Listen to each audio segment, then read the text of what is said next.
When I was in college, I was homeless. What is the point of all this money? I went from 41% body fat to 6% body fat. And December of this year, I go for the national title. What do you want to do? I said, I want to be a bodybuilder.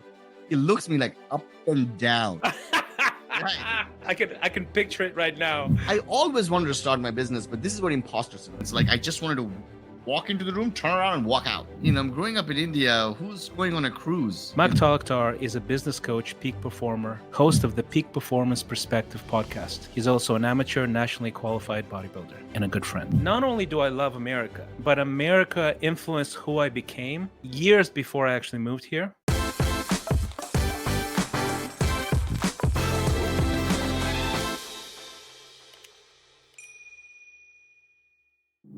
Do you want to become more self-aware and clear about your goals? Try our free Exponential score. In just 5 minutes, get a high-level picture of where you stand in key life dimensions. Get your personal life score at exponential.life/score. Can you tell us the backstory, the immigrant backstory?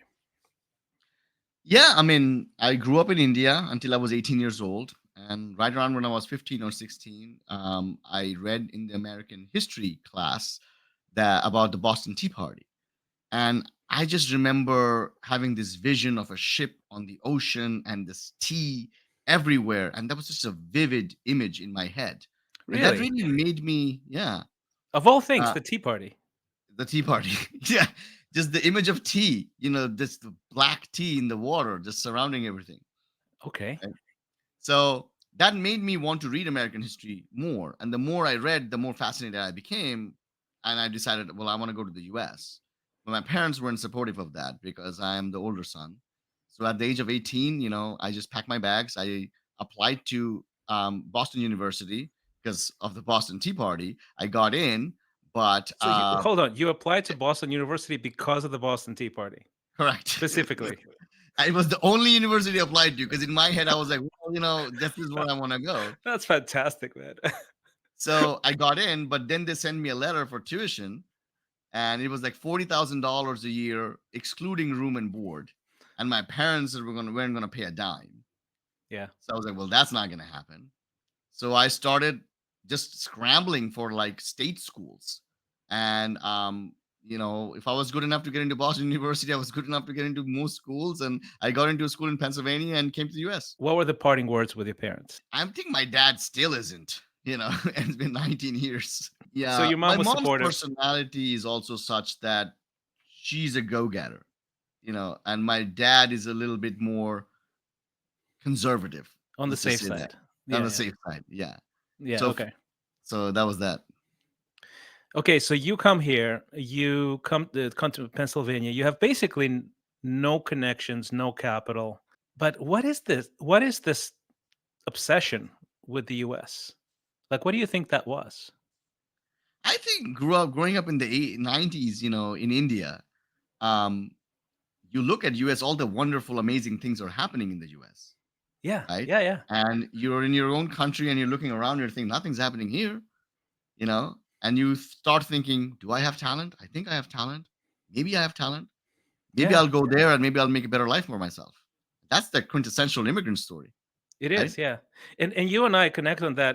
You actually, I gave you the proof of my new book.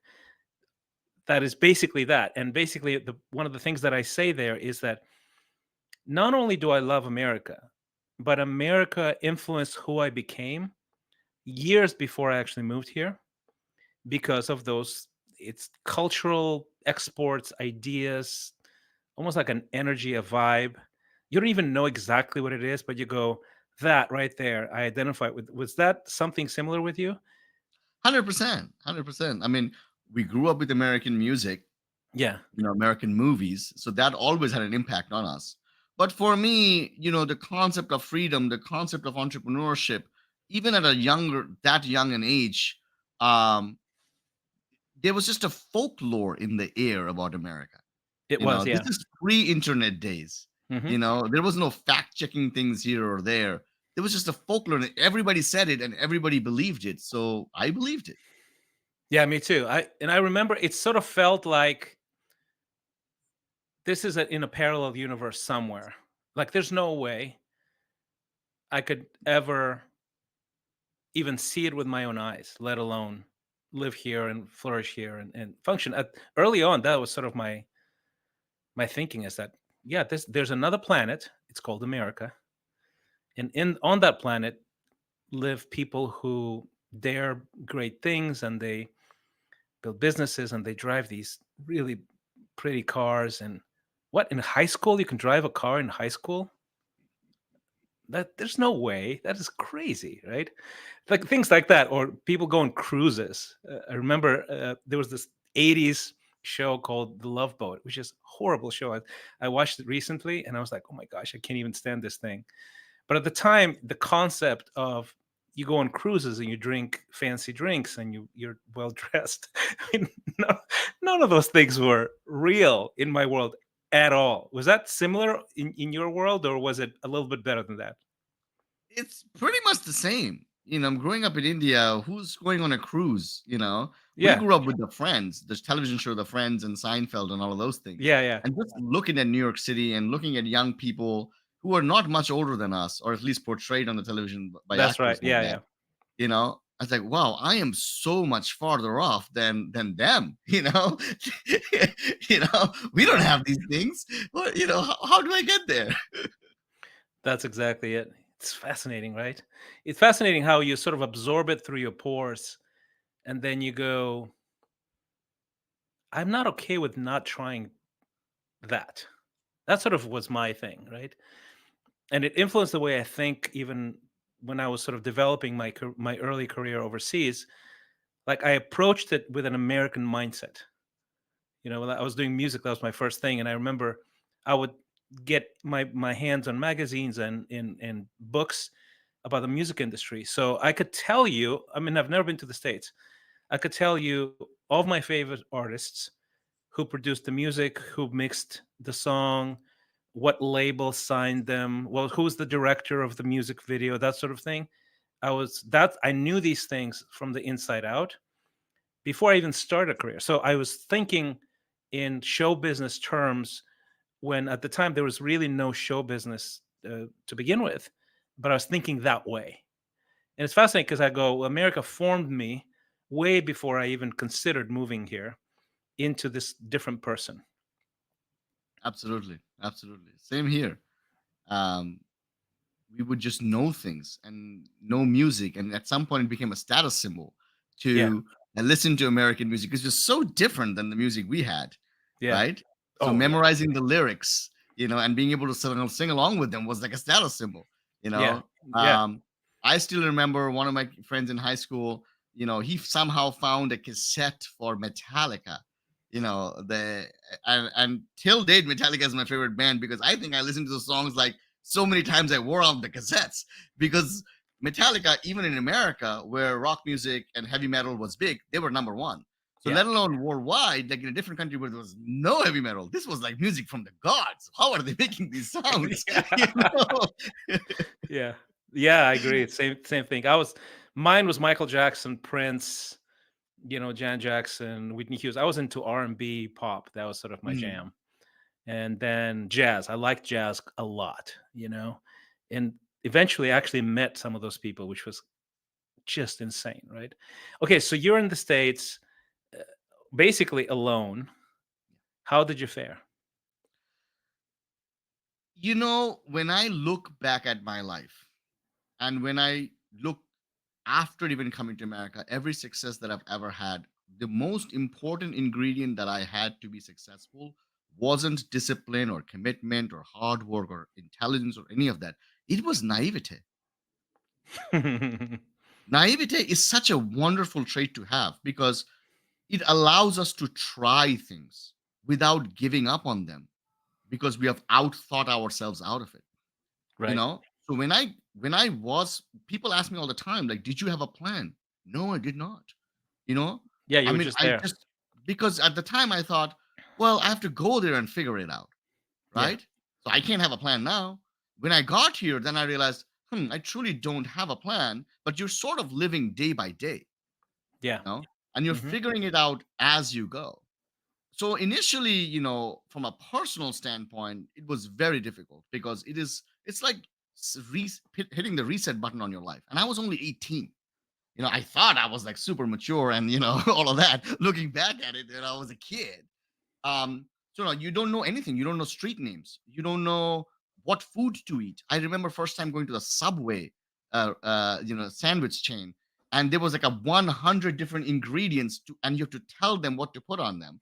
And I didn't even know what half of them were because there's ham and this and that. So I was literally illiterate enough to even order food. Yep. You know. So from a personal standpoint, it's very hard. You're completely alone. My spoken English was good, but I had a very thick accent.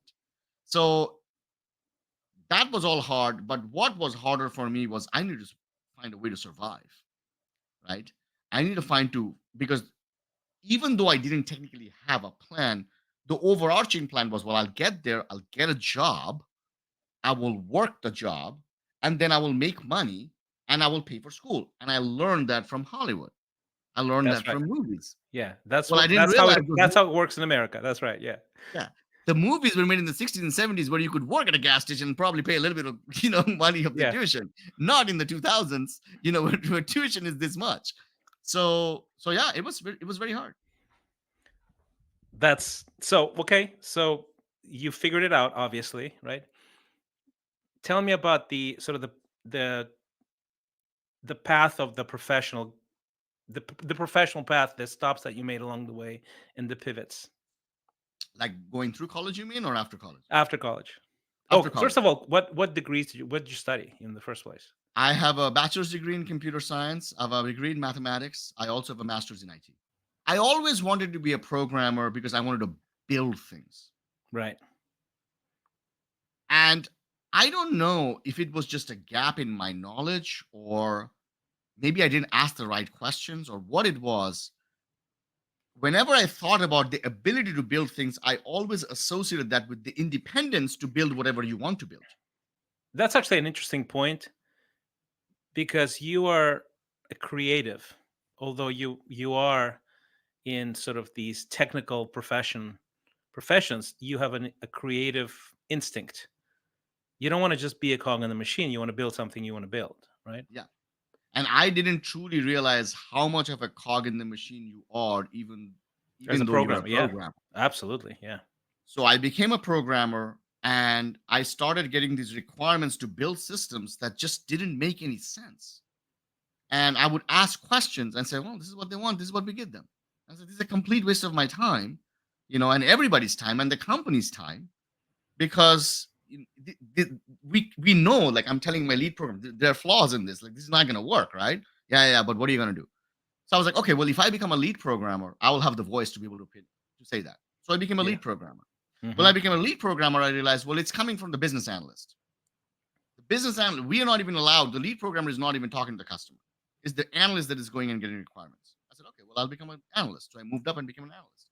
When I became an analyst, I realized, okay, even I don't have that much control. It's really coming from the project managers.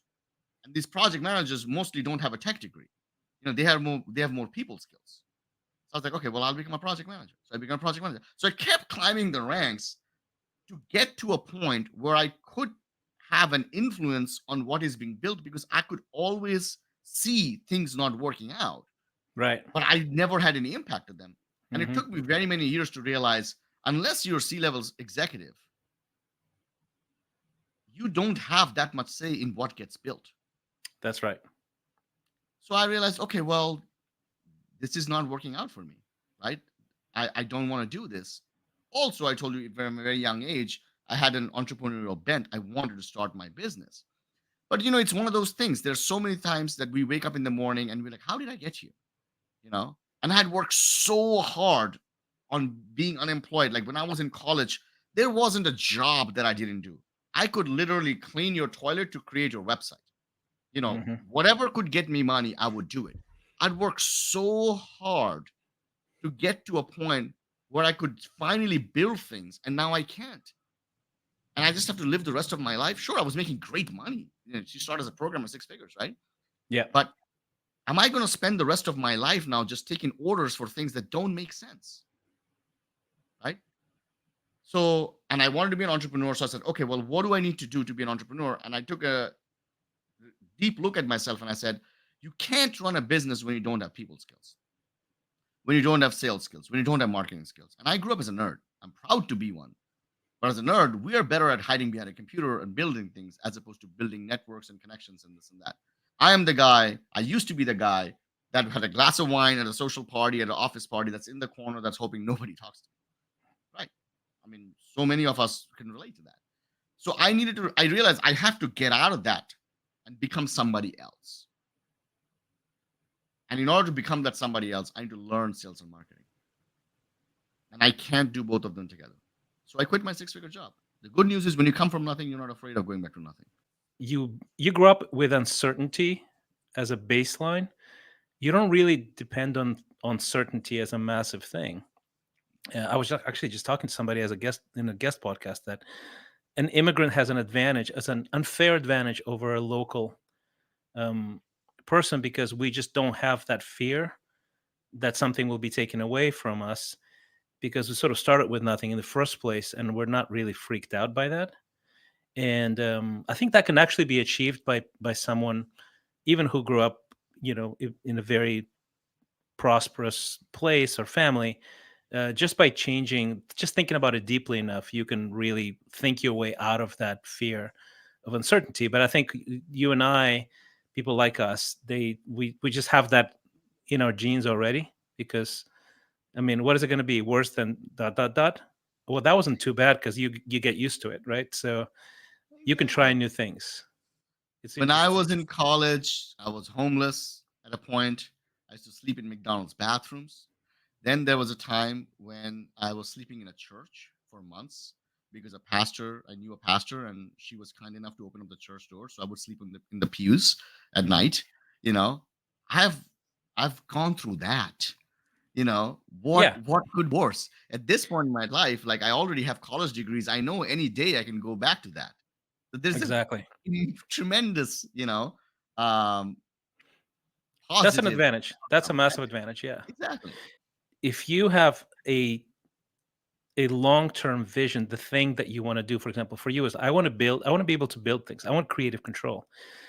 But the core truth is this: you need to become a different person. And what you did is very, very much that. Like you go from a nerd in the corner who doesn't have communication, people skills, to going, I'm not going to get what I want without changing who I am. Yeah. Tell me a little bit about that, because I think that correlated with even your professional decisions going to consulting and things like that afterwards. Yeah. It's uncanny the similarities you and I have, because legitimately today I was talking to a client and I said the same thing. It's not what you do, it's who you have to become to be able to get to the next level. And there's so much truth to that, right? Yeah. So, when I quit my job, again, one of the things I attribute my next level of success was, again, naivete. I didn't really fully understand like how difficult it is to be in sales. So I quit my six-figure job, I joined sales, I walk into this building. I mean, literally hundreds of people on the phones, old school selling on the phone.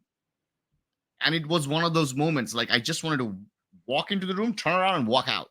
Yeah. Scary. um Talk about being in a room you truly don't belong. And I spent 5 years in that environment. And I will tell you, when I was living that life, I was more miserable in that life than I was in when I was homeless. It How was so? extreme amounts of stress. You constantly have to hit numbers to keep your job. These numbers are so inflated that they're created in a way to incentivize you to, like, work harder, but it's so unachievable that you constantly are panicked that they could get rid of you. So, like, you could, let's say you have to make 50 sales in a week. That's impossible. The product you're selling, maybe you can max is go is like 5 sales, right? And they know that the employee is already profitable. It's already profitable after they've made 3 sales. So the extra 2 sales is profit. But they'll say 50 just so that you continue to push yourself, and maybe you get 6, maybe you get 7, or if they don't like you, they can just get rid of you because you never hit your plan, right?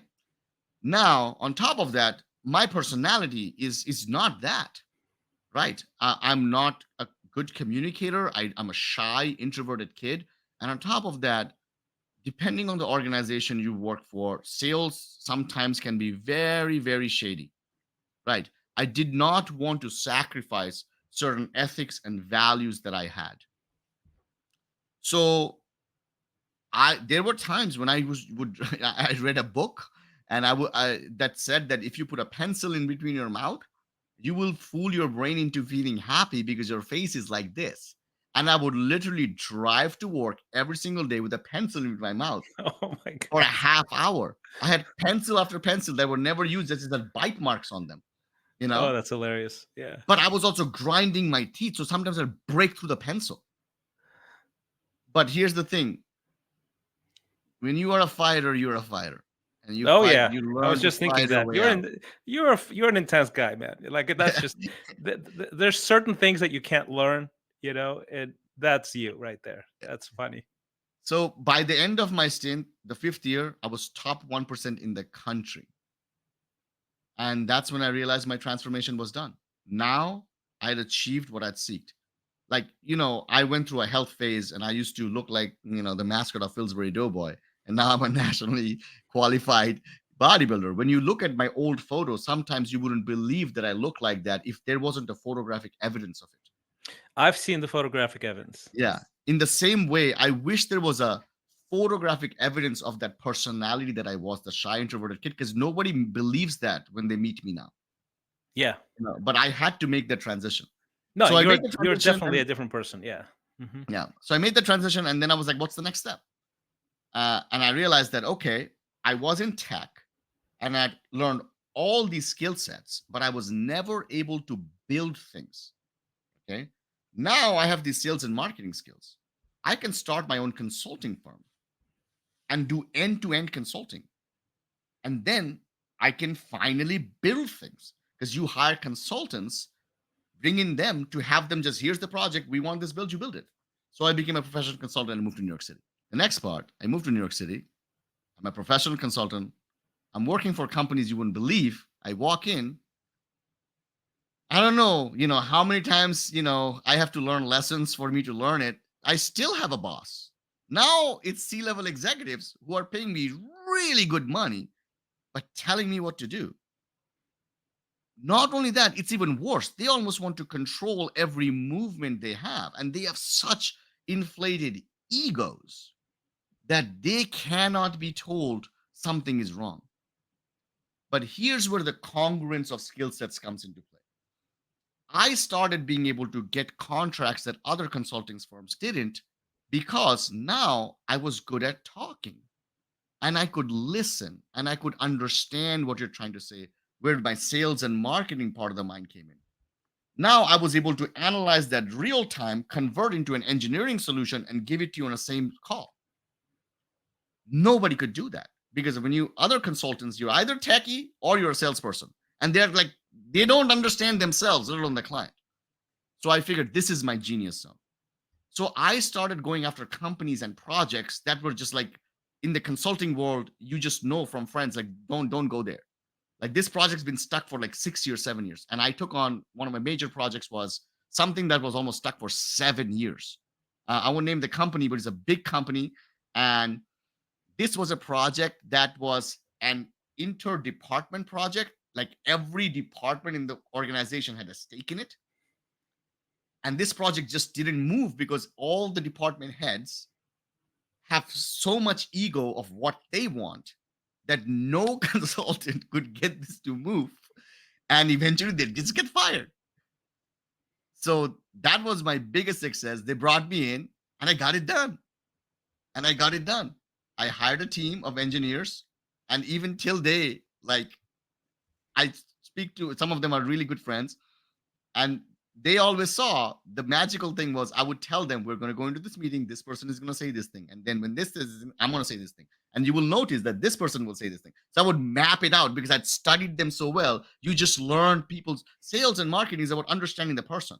It's predictability in human behavior. So it was just that. So that was really good. It was fun, but I still couldn't build my own thing.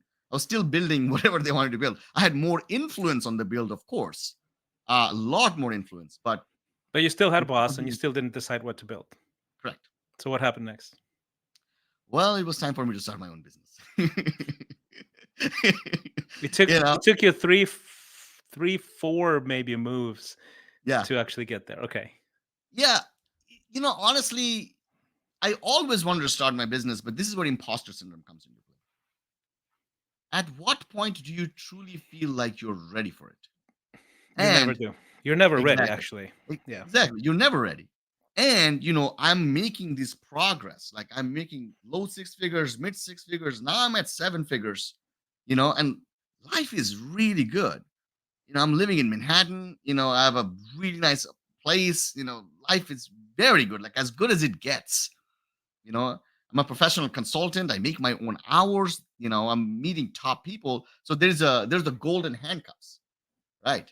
And you start thinking like, should I do this? Is there risk now? Am I even good enough? Is anybody would like? And even though I learned so many things, it was like the same question that every entrepreneur asks themselves is like, do I have anything to teach others? you know, Looking back at it, having been a coach now, I laugh at myself. But in the moment, that was a real fear. So is that when you started your coaching Correct. business? Yeah. Okay. So, I went through a couple different ideas, and I asked friends, which is actually something, if you're listening to it and looking to start a business, one of the exercises I do with my students is very simple. Go and ask all your friends and family, hey, what do you come to me for advice for?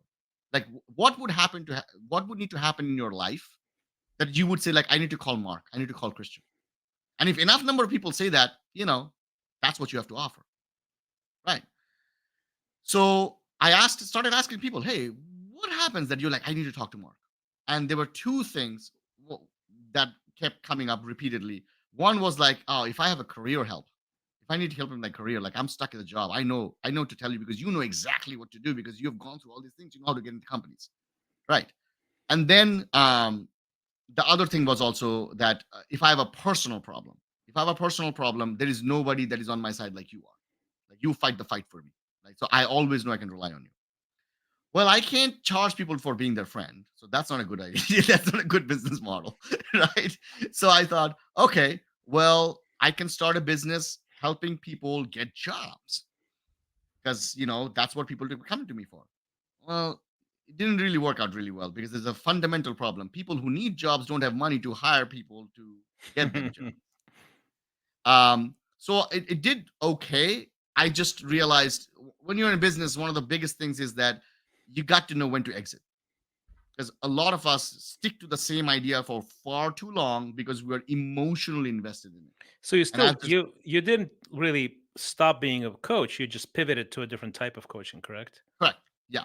So what I realized was that because everybody, the people who had known me from friends from my college who had seen this whole journey, they saw me go from the shy, introverted kid. I don't want to sit with anybody for lunch. Like if I'm going up with, like, if I would, my best friend from college, her name was Gina. Um, we would go to lunch together, and she'd be like, and she was this like gregarious person, like always inviting people to lunch. And I was like, why do we have to invite 20 other people? Like, why can't just you and I sit and have? Like, no, it's fun to talk to more people. I was like, no, it's not. Like, I used to be that person. I was just like, please stay away from me, right? Going from that version of me to this version of me, now that as a professional consultant, I'm not afraid. I'm selling, I'm marketing. People who saw that journey was like, I cannot believe you did this. And then I thought, there's something here. I married that to the idea that sales is something that is considered so sleazy. It's a cuss word almost. Like people don't want to deal with salespeople. People have a hesitation to do sales because of how it's portrayed in media. It's portrayed as like you almost have to sell your soul to the devil, you know, in order to make money. But I didn't do that. When I was in sales, I had unique problems. I have an accent. I have a different personality. I am not this gregarious guy. So I had to invent. And also, I didn't want to do anything shady or sleazy or unethical. So I invented a whole different way of selling that was right for my personality. That took me to top 1%. Tell me about that a bit. What are some of the nuances of that? Honestly, authenticity, being who I am, and being brutally honest and truthful. I could connect with you and really, really, really dig deep. to be able to find answers that you just don't want to tell anybody. So my conversations were very long and very deep. But at the end of it, the sale was made because nobody ever asked you those questions. Even till date, when I work with coaches, clients, they'll tell me, the questions that I asked them, my desire to get to know them and their problem, their husbands, their wives, their previous coaches, their parents never cared to. Yep. Because I am genuinely a curious person. I'm very curious. Like, and I because I'm an engineer, I want to solve problems, right? So you put all of this together, I want to know what's the problem, and I'm just relentless. Like I want to find a solution for you. It's not always a good thing because it becomes personal for me. I'm like, okay, this is a problem. We're gonna fix this thing, right? And so when I was on a call doing sales, it was the same approach. So I connected with clients in such a level that they would just buy over and over and over. Where most clients, on the phone when reps were selling them, once the client bought them, they don't want to talk to them anymore. So I realized, okay, there's something. So I created my very first product, which was the Authentic Selling Accelerator, which was meant towards for introverted people, shy people, people who are not natural salespeople, and you make them a closer, like a closer you wouldn't believe. And it was a one-on-one coaching program, and let's just do it. So I started reaching out to people who were entrepreneurs, who had business ideas and whatnot, but they just couldn't sell. And my thing was like, I will get you to an 80% closing rate, which is unheard of. 80% closing rate. And I did. So that was my first product. That took off. It did really well. And then I started adding other layers of products on top of that. What are you doing now? What's your main offering these days? The main flagship offer is still ASA You said because it is that good. On top of that, we do social media training. If you're Instagram, LinkedIn, YouTube, all of that, we talk about product ideation. So if you're somebody who's stuck at the very beginning phase and you're like, I don't even know what idea to come up with, right? We do that stuff. We put people on stages. So if you're looking for a bigger platform, we work with you on that. So yeah, we have different products for different people depending on where they are in their business. But obviously now I've sort of pivoted into the podcasting and doing some other mastermind type of stuff. I want to ask you about your family. You have a young family, right? How did that influence your professional journey? Professional journey. Yeah. Um, What's the interplay? How does that weave into your so decisions, I guess? I met my wife in college. We got married out of college, and I'm very open and honest and direct, right? And at one point I told her that we're gonna get married, but we can't have a child for 10 years because this is where I am. This is where I want to be. I've calculated it'll take me 10 years to get there. It was a financial number that I told her. This is where it's exactly that. And this is that I met her when I was in college, which means I was broke. I was cleaning people's toilets. Yeah. Right. I knew exactly where I was going to be in 10 years. So I told her, this is it. Like, What if we she get say? married, it was a financial number, like a certain amount of money in the bank that I said, this is where I want to get to at. And I'll get there in 10 years. So we cannot have a child for 10 years because I can't care for a child for 10 years because I'm going to be focused on me and working on the business and you. But if there's a child, people don't understand. Like, I mean, people do understand, I guess, it's a humongous responsibility, and I'm the guy. If I take on something or somebody or a project, like it's personal, right? I can't talk to somebody at a bus stop and they tell me that they have a problem and I don't take the text phone number and text them and say, hey, by the way, did this happen? Like I was literally I had a guest on my podcast a few weeks ago and I just sensed that there was something wrong. And after the call, I paused and I said, you want to talk for a little bit? And he talked about how his wife is going through a divorce, like it has left him because of certain situations and things like that. I talked to him for an hour and a half, and now we're talking on a phone, just like he's trying to reconnect with her. Like I'm just that type of person. I want to help you get wherever you can. I'm not going to have a child and not be able to just completely devote myself. And if I completely do that, I'm not doing justice to who I am and what I want to do. And I know that down the line, I would regret it. Right? Okay. Which So is she who I says am. yes. She says yes.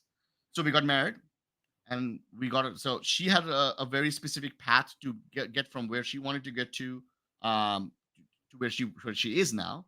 And I had a specific path mapped out, and we didn't have a kid for 10 years. And in 2021, I said, it's 10 years. We're ready. And so we did. what what um what triggered your move to Austin? We were living in New York City during the pandemic. Life is before the pandemic, life is great, right? New York City now during the pandemic, I mean, it's hard to describe. You had to be there. It was literally when they say it was the epicenter, it was the epicenter because it hadn't spread to the rest of the country.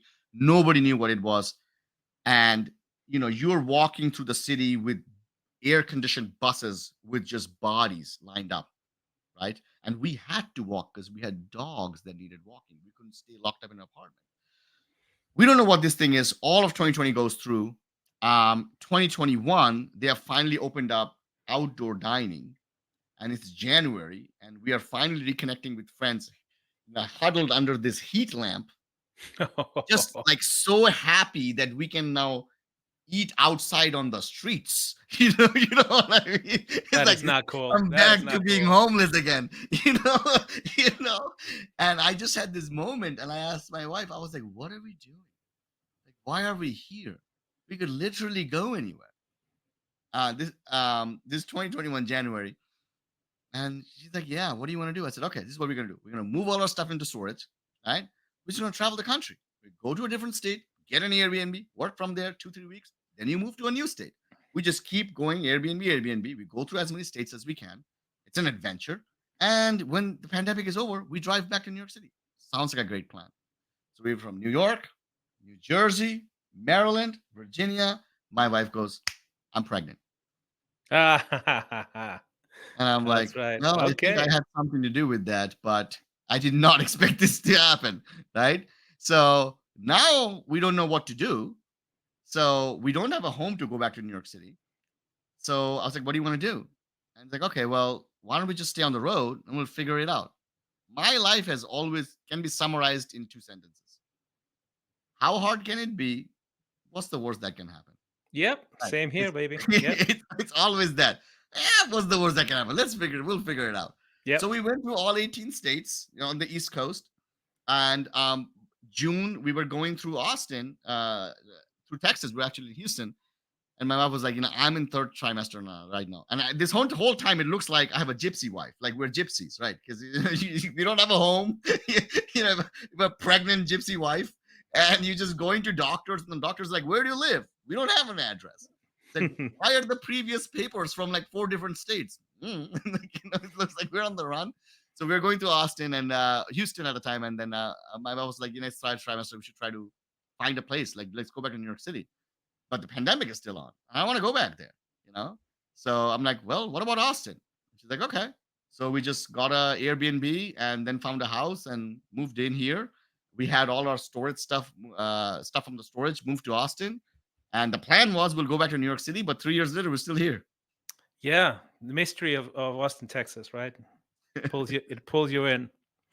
All right. So that's a really good story. And I bet you have a lot of adventures and connection points, both to people and places, just because you took the time to experiment and try new things. The I remember you showing me that picture, the before picture, and you had how many more pounds than you have now I on? was at a 41% body fat. So I was at 211 pounds. So 41% body fat. That's quite a bit, right? I mean, imagine Pillsbury Doughboy, only brown, you Only know? brown. What switch went off when you said, "No, this will change, and this is how I'm going to change it"? Yeah, as cognizant as one tries to be, as intelligent as one thinks he or she is, every one of us have had moments in life when you just wake up and you say, how the heck did I get here? Yeah. And when that happens, there is deep sorrow and there is regret. But what is most important for me is that I got to figure out a way out of it. So for me, it was when my son was born, and I just held him, and my wife was giving birth in the hospital. I was in the hospital, but technically I was more tired than she was because I had sleep apnea at the time. So I couldn't, like, I had had sleep apnea for years from having so much excess fat around my neck, you know? So I was in the hospital couch, just laying there, unable to sleep, gasping for breath, waking up. And she gives birth, and I wake up and have this moment. And then after that, how are you feeling? She's like, I'm okay. And she's like, how are you feeling? I'm like, I need a nap, you know? It was that bad. And I held him and I just had this moment. It was all those moments coming in. I said, what is the point of all this money? What is the point of having made all these sacrifices and all these things if I'm not going to be alive when this kid goes to high school? I'm not going to be able to play with him. I'm not going to be able to hang out with him. I'm just not going to be able to do anything. And by this point, you know my personality. Saying that I'm a little cracked in the head is an understatement. When Yeah, I'm in, I'm in. I'm all in. yeah, So you losing make a 5 or decision and you get real intense about it. That's true. yeah, yeah. Losing 5 or 10 pounds wasn't enough. I was mad at myself for allowing this to happen. And I needed to prove to myself, you know what they say, like once in a while, the coach still has to get into the ring to show that he still got it, Yep. because age takes it out of us, right? So it was one of those moments, I had been coaching people on this and that and mindset and discipline and this and that and all of those things. And I was like, oh my God, am I living a lie? Like, do I still have all of these things? Sure, I built a life using them, but do I still have what it takes? So I made a decision July 27, 2022, that not only I'm going to lose all the weight, I'm going to become a national champion in bodybuilding in 2 years. That was it. Let's So go. this is recent. Yeah, I went from 41% body fat to 6% body fat. And I competed this year in every single bodybuilding show. I won every single bodybuilding show, nationally qualified. And December of this year, I go for the national title. Are you enjoying this podcast and ready to level up? Discover high performance coaching at Exponential. Visit exponential.life to book your free strategy call. You can tell us where you are, where you want to go. We'll give you free advice. And if it's a good fit, we'll tell you all the amazing results our clients are getting and all the details about Exponential. What kind of help did you get with that? Yeah. So one thing that I've learned in life, and it again took me a very long time because I'm rather slow, is that there are other people out there who know what to do that you're trying to do. But for some reason, in America and even the world, we have stepped into this weird DIY culture. Like we're trying to DIY everything. You know, why are we doing that? What is the benefit of knowing how to do this at a very surface level when you could really go deep on in a couple of things you truly care about, and you hire people who are good at those other things, right? So for years, I've been a coach, and I've been telling people to hire me so I can solve certain problems they have, so they don't have to spend 10 years DIYing it, That's right. right? So there you go. So now it's the Now it's your exact same turn to thing. hire some people. Yeah. Exactly. So So what kind of help did you need from people that knew something that you didn't? I knew nothing. So I needed to find somebody who knew something. I was, because remember, when you're that fat, almost nothing works, or it That's feels right. like almost Yeah. nothing works, Yeah. Yeah. Yeah. Uh-huh. because there's so much garbage information on the internet. Yeah. Right? Internet has given a voice to everybody, but it also made it a very crowded room and a very loud room, and you can't hear anything. So I needed somebody who would tell me what to do. And I have 4 dogs. I was at a dog park one morning, and I'm just like, well, I don't know, where do we even find these people? Right? Because a lot of fitness trainers I was looking up on Instagram, they need fitness trainers. I'm like, what are you doing? It just they just didn't look like how I wanted to look like, because I had a mental vision of what I want to look like. Yeah. So I was at a dog park, and this guy walks in. Never been to that park. I go to this park every single day. This guy walks in. He looks like a mountain from Game of Thrones. Like he walks in with a husky. My friend John, now my friend John, at the time stranger John. And I look at this guy and I'm like, well, this is where the sales skills come to play, right? This is where you start talking to people. So I walked up to him, literally, and I goes, hey man. He goes, hey. He's like, you look like somebody who works out. He goes, yeah. A little He's bit. just like, Yeah. yeah, yeah, a little bit. I'm like, I need a trainer. And this one, remember, imagine the brown Fools Doughboy. That's what I look like. Yeah. Yeah. What do you want to do? I said, I want to be a bodybuilder. he looks me like up and down. Right. Oh, Yeah, that's I can picture it right now. yeah, Oh, that's yeah. hilarious. And I said, "Do you know somebody who can help me?" He goes, "I know a people or two." So he names two people. One person's programs, imagine that person's name was John. It's a Jack. The person's program is called Torture with Jack. Right. Good. Good. Right? That's literally the name of the program. And there's this other person.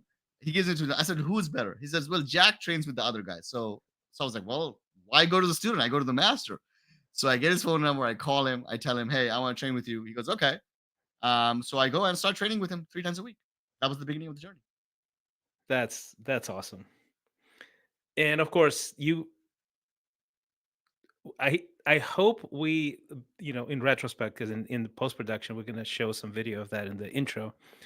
But you just look so different from that picture, and I know you as sort of the thin, ripped guy, as a matter of fact. So it's just hard to imagine that the change was in just 2 years. That's pretty intense. I didn't even realize that until now.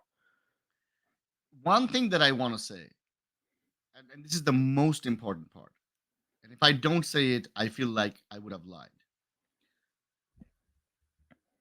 When people hear that I went from a 41% body fat to a 6% body fat in 2 years, they have a perception of me. And they think that I must have done every single thing right, stuck to the plan like T, never ever missed. I must be just that guy. And I Yeah, want to tell you, I was not. I would be, I would swear on my son and say, those who have seen me the journey, there were so many mess ups, sometimes on a daily basis. I am, believe it or not, I am an inherently lazy person. It comes with being intelligent.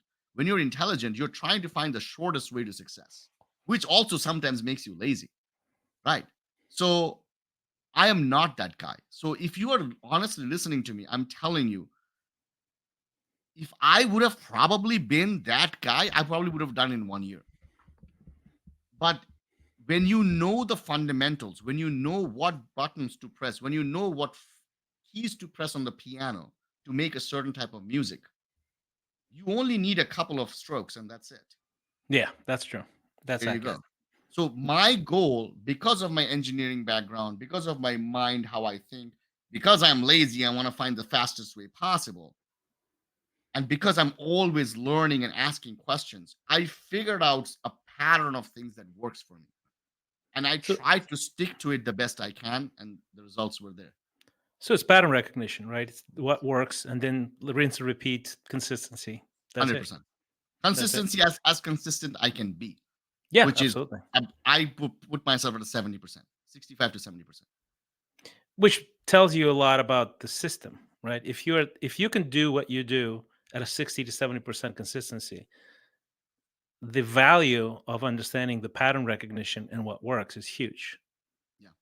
And I think that this is something that everybody needs to know because, especially on social media, we see people who are doing amazing things and you start to believe that you can never do them because you have a perception of you see them as gods or they portray themselves as gods. We live in a culture where everybody's peacocking all the time. You're trying to make yourself bigger than you really are. For what reason, I don't know. Right. But I remember being so fat, looking at people like David Goggins and all these people, I'm thinking, I will never do it. I'll never do it. I don't have what David Goggins has, running 66 miles with a broken foot with a duct tape. I can't do it. But just because I can't be David Goggins doesn't mean I can't be Mark with 8 pack abs, who's nationally qualified in 2 years. And I didn't get there by having that level of motivation. I had to tap into who I was and just shut out all of that. Because I think when we see people like that, at least for me, it's demotivating Yeah, because I I feel like I'll agree. Yeah, never be that. I agree, and I think that's actually a hugely important point of tapping into how you were wired and then sort of creating a pattern that works. Because if you take somebody else's plan, it's just not going to work. That's just the bottom line. there are things that we all have in common as humans, right? Things that, okay, never do that, you know, do more of that, do less of that. That's true. But beyond that, you sort of have to hack your, almost like how your design, your own design, and then use it in real life.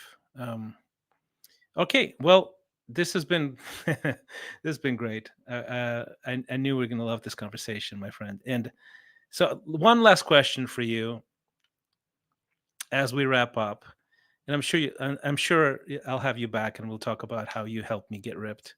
Because Yeah. you're working on a nutrition plan for me. I sent you my stuff.